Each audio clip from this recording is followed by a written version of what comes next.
Bulletin में आपका स्वागत है। मैं हूं आपके साथ आशा सरमाल। चलिए शुरुआत करते हैं उत्तराखंड से जुड़ी खबरों की। बीजेपी प्रदेश अध्यक्ष बंशीधर भगत ने भाजपा कृषि विधायकों को लेकर कांग्रेस के विरोध को राजनीतिक विरोध करार दिया। प्रदेश अध्यक्ष ने कहा कि कांग्रेस ने हमेशा ही किसानों का शोषण किया है और कांग्रेस को ये समझ लेना चाहिए कि नए बिलों से किसानों की बिक्री का बाजार मिलेगा। उन्होंने कहा कि पहली बार किसी प्रधानमंत्री ने देश के किसानों की चिंता की है और किसान मोर्चा के माध्यम से बीजेपी किसानों के बीच जाएगी और अक्टूबर के पहले सप्ताह में किसानों के बीच जाकर पंचायतें की जाएंगी और कृषि विधेयकों की जानकारी हर एक किसान तक पहुंचाई जाएगी। जहां तक स्टैंड की बात है, उनका कोई स्टैंड ही नहीं है, क्योंकि अभी लोकसभा के चुनाव में खुद कांग्रेस ने अपने एजेंडे में इसको शामिल किया था। अब वो सरकार में नहीं आए, हम सरकार में आ गए, तो हमने किसानों के हित में पहले ही ये बात कही थी कि हम ये करेंगे, तो हमने कर दिया। तो कांग्रेस को तो इसका समर्थन करना चाहिए था, क्योंकि कांग्रेस खुद इसको ला रही थी। तो आज वो उसका समर्थन न करके विरोध में खड़ी है, तो कांग्रेस के खाने के दांत और दिखाने के दांत सामने आ गए, उनका दोहरा चरित्र सामने आ गया। अब किसान को स्पष्ट पता लग गया है कि कांग्रेस ने पिछले 50 सालों में कभी अपने आप तो किसानों के हितों की बात नहीं की। चूंकि वो हल्ला कर रहे हैं तो उसका जवाब भी हम देंगे। अपने किसान मोर्चे के माध्यम से हम किसानों के बीच में जा रहे हैं। किसानों के बीच में जाके हम छोटी छोटी पंचायतें करके काश्तकारों को इस बिल के बारे में पूर्णतया जानकारी देंगे और नरेंद्र मोदी जी कितने किसान के हित में रहे हैं ये भी बताएंगे। तो उत्तराखंड में राजस्व विभाग भी अपने कारनामों को लेकर अक्सर सुर्खियों में रहा है।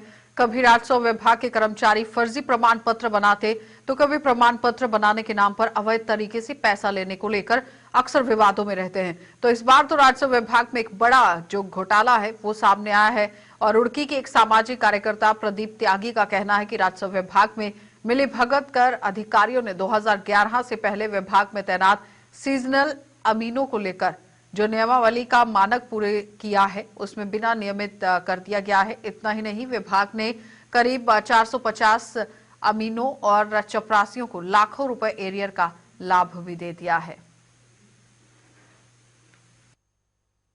प्रकरण ये था कि 2011 से पहले संविदा पे सीजनल अमीन राजस्व संग्रह अमीन की चयन होता था। अब 2011 में से पहले एक कमेटी बनी जिन्होंने 2011 में एक नियमावली तैयार की कि 2011 में उन संविदा पे उन सीजनल कर्मियों को नियमित कर दिया जाए जो 2011 से पहले लगातार 10 वर्षों की निरंतर और संतोषजनक सेवा दे रहे हों। ठीक है, इससे कोई आपत्ति नहीं होना चाहिए, सबके बाल परिवार हैं, सबको हक है अपनी मेहनत का लेने में। लेकिन इसके आधार पर बहुत से लोग ऐसे हैं जिन्होंने 10 वर्ष की जगह किसी ने 2 साल, किसी ने 4 साल, किसी ने 5 साल, 6 साल, उन लोगों को भी इसमें फर्जी तरीके से तिथियों में फेरबदल करके उनको चयनित किया गया। तो डोईवाला कोतवाली के अंतर्गत लाल टप्पड़ पुलिस चौकी की टीम ने बीती देर रात सौंग नदी के किनारे छापा मारकर अवैध खनन पर कर रही 4 पिकअप गाड़ियां और एक ट्रैक्टर को सीज कर लिया है। और बताते चले कि डोईवाला की सौंग नदी में अवैध खनन की शिकायत पुलिस को मिल रही थी, जिस पर लाल टप्पड़ पुलिस चौकी के इंचार्ज कुलवंत सिंह की देर से अवैध खनन करने वालों के खिलाफ कार्रवाई की गई।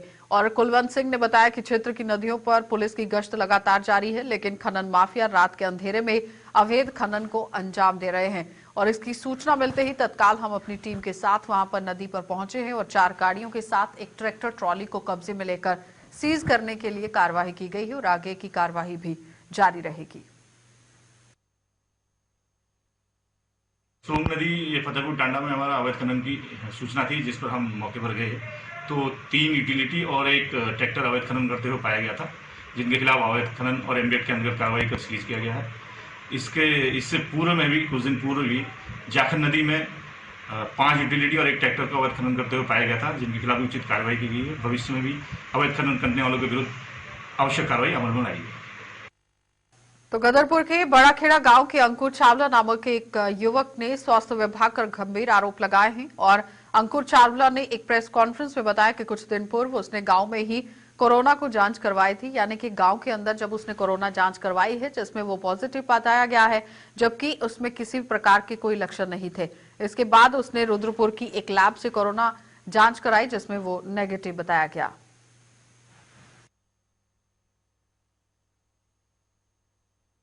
मेरे को असिम्टोमेटिक बताया गया था और 23 तारीख को जब मेरी रिपोर्ट आई है तो उसमें मेरे को पॉजिटिव दर्शाया गया और मेरी जो रिपोर्ट है वो सिम्टोमेटिक थी, मतलब मुझमें लक्षण थे सॉर थ्रोट और फीवर, गले में खराश और बुखार, जो कि ऐसा कुछ था नहीं मेरे को और ना ही उन्होंने चेक किया था। तो इस संबंध में जब मैंने सरकारी अस्पताल गदरपुर में जाके डॉक्टर उपेंद्र रावत जी से प्रश्न किया कि सर मेरे को ऐसा क्यों दर्शाया गया है कि मेरे को मैं सिम्टोमेटिक हूँ और मेरे को गले में खराश है और बुखार है, तो उनके द्वारा मेरे को ये कहा गया कि हमें कोई ना कोई ऑप्शन फिल करना पड़ता है, उसे हम खाली नहीं छोड़ सकते। पैथकाइंड लैब जो ICMR अप्रूव्ड लैब है रुद्रपुर में, वहाँ पे कॉल किया और अपॉइंटमेंट बुक करा के मैंने जब वहाँ से उनकी टीम का मेंबर घर आया और उन्होंने मेरा सैंपल कलेक्ट किया तो उसकी रिपोर्ट जब कल आई है मेरे पास 25 तारीख को, उसमें मैं कोविड नेगेटिव है। और मेरे जो स्वास्थ्य विभाग से जो प्रश्न बनते हैं वो 3 प्रश्न बनते हैं। पहला प्रश्न ये है कि अगर कोई भी इंसान, कोई भी कोविड पेशेंट अगर 3 दिन में कोविड पॉजिटिव से नेगेटिव हो सकता है तो 14 से 17 दिन का क्वारंटाइन क्यों है। मान भी लिया कि अगर मैं 20 तारीख को कोविड पॉजिटिव था और मैं 23 तारीख को कोविड नेगेटिव हो चुका हूं तो मेरे को 14 दिन का क्वारंटाइन क्यों।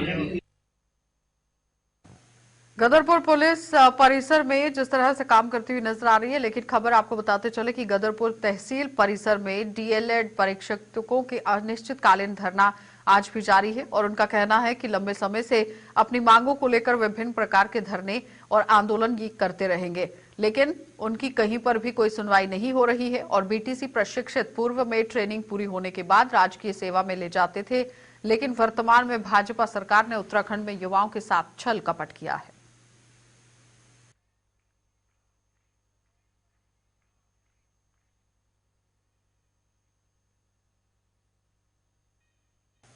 तो कांग्रेस की महासचिव शिल्पी अरोड़ा ने प्रदेश सरकार और केंद्र सरकार पर किसान विरोधी होने का आरोप लगाया है। गदरपुर में अपने आवास पर आयोजित एक कार्यक्रम में कांग्रेस की प्रदेश महासचिव शिल्पी अरोड़ा ने कहा कि पूरे देश की अर्थव्यवस्था को बर्बाद करने के बाद अब सरकार और अब किसान को भी बर्बाद करने पर तुली हुई है। तो शिल्पी अरोड़ा ने कहा कि राज्य और किसान बिल पास होने के बाद भी बड़ी बड़ी कंपनियां जो हैं वो यहाँ पर कृषि क्षेत्र में आएंगी, जिससे किसानों का हर तरह का नुकसान होगा।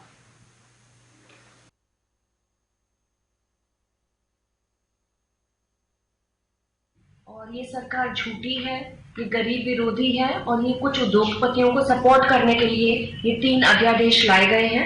और कांग्रेस और पूरी जनता आप देख ही रहे हैं किस तरीके से पंजाब, हरियाणा, उत्तर प्रदेश, उत्तराखंड में किसान विरोध में उतर रहे हैं इसके, क्योंकि सबको पता है उनके हकों को छीना जा रहा है। उनसे 2 रुपए की चीज खरीद के 200 में बेची जाएगी। कहीं भी MSP की बात नहीं हो रही है, जो न्यूनतम समर्थन मूल्य है उसकी बात नहीं की जा रही है। मंडियां खत्म करने की साजिश करी जा रही है और लोगों को झूठ बोल के कहा जा रहा है कि ऐसा कुछ नहीं होगा। अगर जनता सड़कों पर उतरेगी, सरकार को भी मजबूर होकर ये काला कानून विड्रॉ करना ही पड़ेगा। तो गदरपुर नगर पालिका परिषद के कार्यालय में आज उस समय हड़कंप मच गया जब भुगतान के लिए किसी मामले को लेकर पालिका अध्यक्ष एवं वार्ड नंबर 5 के सभासद के बीच तीखी नोकझोंक हो गई और मामला इस कदर तूल पकड़ गया कि वार्ड नंबर 5 के सभासद ने पालिका अध्यक्ष पर रिवॉल्वर तानकर गोली मारने की धमकी देने का आरोप लगा दिया। और वहीं पालिका अध्यक्ष ने सभासद पर कार्यालय में आकर अभद्र व्यवहार एवं गाली गलौज करने का आरोप लगाते हुए एक अन्य कर्मचारी के साथ भी अभद्रता किए जाने का आरोप लगाया। पालिका कार्यालय में हंगामा होने की सूचना मिलने पर मौके पर पहुंची पुलिस ने घटना के संबंध में ही जानकारी ली और पालिका कार्यालय में लगे CCTV कैमरा में भी जब जांच की गई तो DPR को कब्जे में लिया गया और घटना के संबंध में थाना अध्यक्ष अरविंद चौधरी ने दोनों पक्षों को निष्पक्ष जांच का आश्वासन देते हुए शांति व्यवस्था बनाए रखने की अपील की। इल्जाम लगा रहा है कि रिवॉल्वर वगैरह का ये वो, रिवॉल्वर मेरे पास है, लाइसेंसी रिवॉल्वर है, लेकिन कभी मैंने आज तक रिवॉल्वर ना तो नगर पालिका लगा के आया ना वैसे ही लगाता हूँ मैं कभी। तो ये एक झूठा किसी तरीके से मुकदमा बनाने की मेरे खिलाफ साजिश है। इन्होंने फट जी अपना लाइसेंसी रिवॉल्वर निकाल के उससे खोलते हुए लॉक खोलकर एकदम मेरे यहाँ रख दिया कि गोली मार दूंगा साले, ये है वो है, तरह की गाली दी। माँ बहन की गाली देने के बाद मैं तो बिल्कुल जान से मार ही दिया था, बड़ी मुश्किल बच के भाई साहब मैं थाने पहुंचा। विवाद भाई से पता नहीं, उन्हें पता हो किस बात पे विवाद है। मेरी तरफ से तो कोई विवाद है नहीं। पूरी दुनिया में इस वक्त कोरोना ने हाहाकार मचा रखा है, तो वहीं इसका बड़ा असर दुनिया भर में होने वाले खेलों पर भी पड़ा है। काशीपुर में पिछले 6 महीने से बंद पड़े स्टेडियम खोले जाने की मांग को लेकर खिलाड़ियों और कोच से मिलकर प्रदर्शन किया गया। उन्होंने चेतावनी देते हुए कहा कि यदि 1 अक्टूबर से स्टेडियम नहीं खोले गए तो 2 अक्टूबर से खिलाड़ियों को सड़कों पर उतरना पड़ेगा। और उन्होंने उप जिलाधिकारी के माध्यम से खेल मंत्री के नाम भी ज्ञापन सौंपा।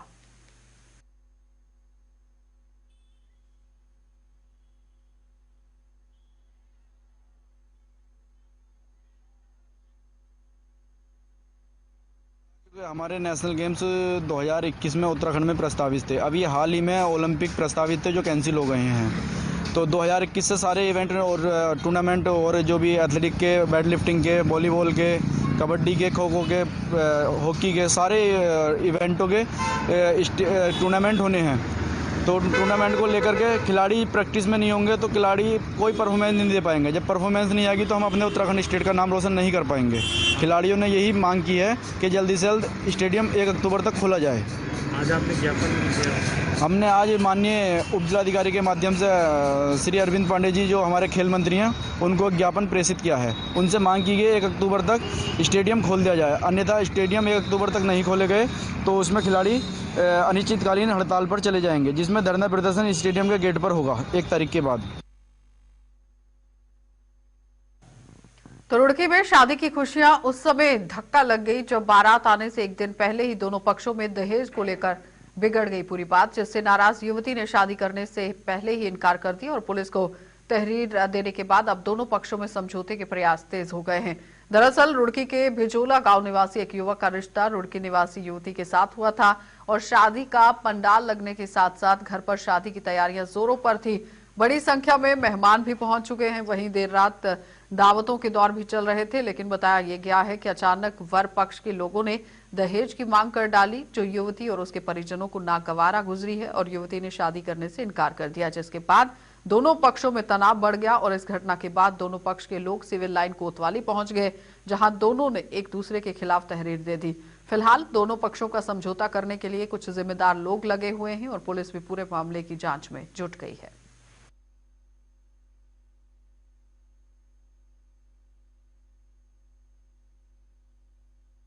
झोली स्थित एक युवक की शादी यहाँ माहीग्राम निवासी एक युवती से हुई थी। उनका निकाह हो गया था, लेकिन लड़की उन्होंने रवाना नहीं की थी। आज बारात आनी थी, लेकिन कल रात में लड़की के पिता द्वारा बताया गया कि वो दहेज की मांग की जा रही है, जिस कारण से वो लोग शादी तोड़ना चाहते हैं। आज दोनों पक्षों को बुला करके काउंसलिंग कराई गई है। दोनों पक्षों की सहमति से यह तय हुआ है कि जो उनका सामान दोनों पक्षों का है वो वापस करेंगे और इस विवाह को कैंसिल करेंगे। अभी दोनों पक्षों की ओर से लिखापढ़ी चल रही है और अगर कोई बात नहीं बनती तो जो आवश्यक कार्रवाई होगी वो की जाएगी। अभी कोई तहरीर दे दी गई आपको? अभी दोनों पक्षों द्वारा तहरीर दी गई है और दोनों पे जांच की जाए। इसे कम से कम ऐसे हो गए 20-25 दिन महीना होने को आ रहा जब उन्होंने निकाह कर लिया था। पहले हमारे से कहा यो दे दियो, हमने बताया 6.5 लाख रुपए हमने सगाई में लगाए उनके चीज, जो कि हमने लिस्ट बना के दे रखी, जितनी दे रखी। उसके दामाद को सोने की गुंठी दी, 11,000 रुपए दिए। उसके सिमधी को 21,000 रुपए दिए, गुंठी, चैन, पैन, सारी चीज दी। आज क्या हुआ? आज ये हुआ, उन्होंने शरत दहेज ले जाने के बाद जो भी सामान दे दिया। 20 लाख रुपए मांगे, करेटा गाड़ी दे दो, नहीं तो मुझे 20 लाख रुपए दे दो, मैं सारा बड़ा कर लूंगा। बारात लेकर आ रहा था 11 बजे, उनके गाँव में पता करो तैयारी थी सारी। जब उन्हें 20 लाख रुपए के मैंने होगी मारे पे बढ़ने के नहीं, उन्होंने अपनी गाड़ी में वापस भेजी, बारात लेके नहीं आया। तो अब क्या कार्रवाई कर रहे हैं आप? भाई क्या कर रहे हैं हमें पता भी नहीं चल रहा। हम कह रहे हैं हम क्या कर रहे हैं? पुलिस को तहरीर दोगे उनके खिलाफ? हाँ देंगे। हम क्या कर रहे हैं? हमारी बच्ची के साथ में हमें तो इस बारे में कुछ पता भी नहीं भाई। बुलेटिन में फिलहाल इतना ही। देश और दुनिया की खबरों के लिए आप देखते रहिए JK 24/7 न्यूज।